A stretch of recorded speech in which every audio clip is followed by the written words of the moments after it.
دہی کے استعمال میں بد احتیاطی آپ کو فائدے کی بجائے نقصان پہنچا سکتی ہے۔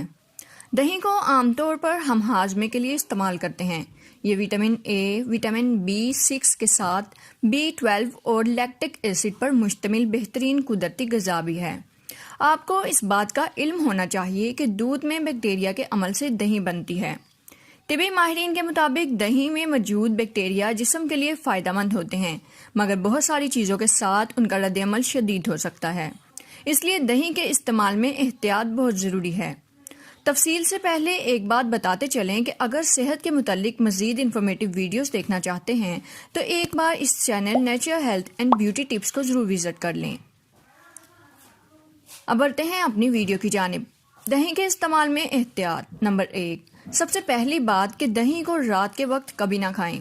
سائنس اور طب دونوں رات کو دہی کے استعمال سے منع کرتے ہیں۔ نمبر 2، دہی ٹھنڈی ہو تو زیادہ فائدہ دیتی ہے۔ گرم کرنے سے دہی کی خاصیت کم ہو جاتی ہے۔ نمبر 3، اگر جسم میں سوزش ہو تو دہی کے استعمال سے پرہیز کرنا چاہیے، کیونکہ دہی میں موجود بیکٹیریا یا انفیکشن کا باعث بن سکتے ہیں۔ نمبر 4، سب سے اہم یہ کہ دہی گوشت کے ساتھ مطابقت نہیں رکھتا۔ مٹن، چکن یا مچھلی کے ساتھ خالص دہی کا استعمال جسم میں زہریلا مواد پیدا کر سکتا ہے۔ ہاں، دہی کا رائتہ بنا کر استعمال کرنے سے انفیکشن کا خطرہ ختم ہو جاتا ہے۔ گوشت کا سالن بنانے میں دہی کا استعمال کیا جا سکتا ہے۔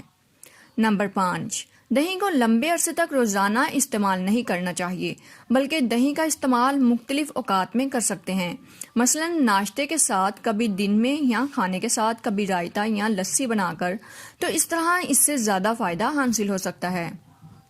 ایک ہیلتھ ریسرچ کے مطابق 1 سال تک روزانہ دہی استعمال کرنے کے بعد معدہ کسی بھی غذا کو ہضم کرنے کی صلاحیت 50% تک کھو دیتا ہے، کیونکہ دہی میں موجود بیکٹیریا ہی معدے کا کام کرتے رہے ہیں۔